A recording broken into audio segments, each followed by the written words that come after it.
Berikut potongan hadis Abu Daud. Lalu ada seorang laki-laki dari Muzaina atau Juhaina bertanya kepada Nabi SAW, wahai Rasulullah, bagaimana kita harus beramal? Apakah amalan itu berdasar pada takdir yang telah berlalu atau berdasarkan pada sesuatu yang baru? Beliau menjawab, berdasarkan pada sesuatu yang telah ditetapkan. Lalu laki-laki itu atau sebagian orang lain bertanya, lalu untuk apa kita beramal? Beliau menjawab, sesungguhnya ahli surga akan dimudahkan untuk beramal dengan amalan penduduk surga, dan ahli neraka akan dimudahkan untuk beramal dengan amalan ahli neraka. Apakah sudah ditentukan sejak dahulu siapa penghuni surga dan penghuni neraka? Mohon penjelasan Pak Ustaz. Jawabannya iya. Iya.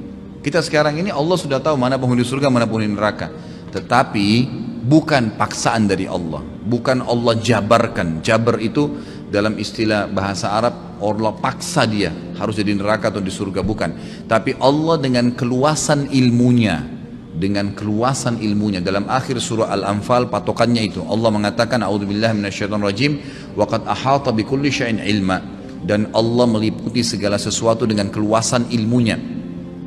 Kata para ulama, Allah tahu semua sebelum menciptakan langit dan bumi, sebelum menciptakan semua makhluk, manusia, jin, malaikat, tumbuh-tumbuhan, hewan-hewan, semua sebelum menciptakan, Allah sudah tahu kalau saya ciptakan nanti dari awal dia hidup sampai dia mati apa yang dia lakukan. Allah sudah tahu dengan keluasan ilmunya.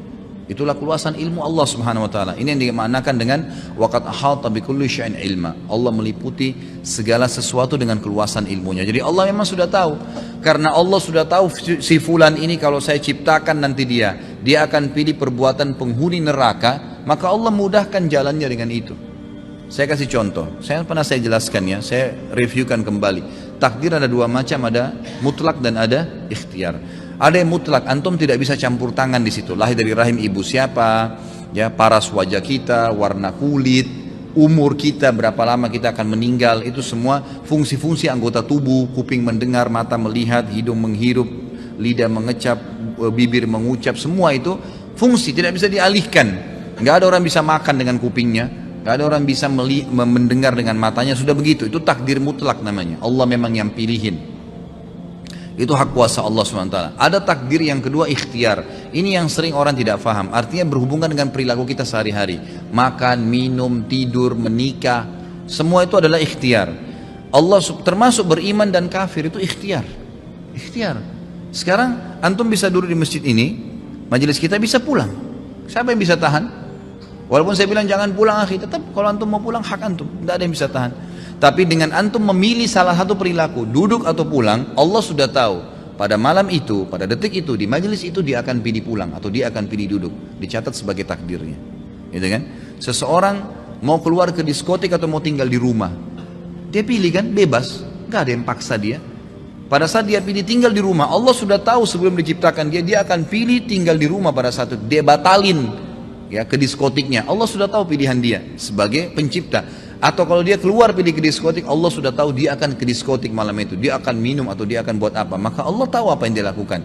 Maka termudahkanlah jalurnya menuju ke neraka karena pilihan dia sendiri ya. Begitulah yang berhubungan dengan masalah ikhtiar. Jadi perilaku sehari-hari, makan, minum, tidur, beraktivitas, termasuk menikah, itu adalah ikhtiar. Ikhtiar, menjadi kafir dan beriman itu ikhtiar, pilihan kita, bebas. Antum sekarang bisa murtad ya, naudzubillah, atau bisa beriman, bebas. Seseorang dengan satu kalimat aja bisa murtad kok. Dia mengatakan saya murtad, naudzubillah, dengan hatinya betul-betul dia ingin keluar, maka dia murtad, gitu kan. Orang bisa dari kafir masuk Islam dengan satu kalimat, syahadu an la ilaha illallah, syahadu anna muhammadar rasulullah, muslim langsung pada saat itu, gitu kan. Jadi seperti itu ikhtiar dia, nggak ada yang paksain.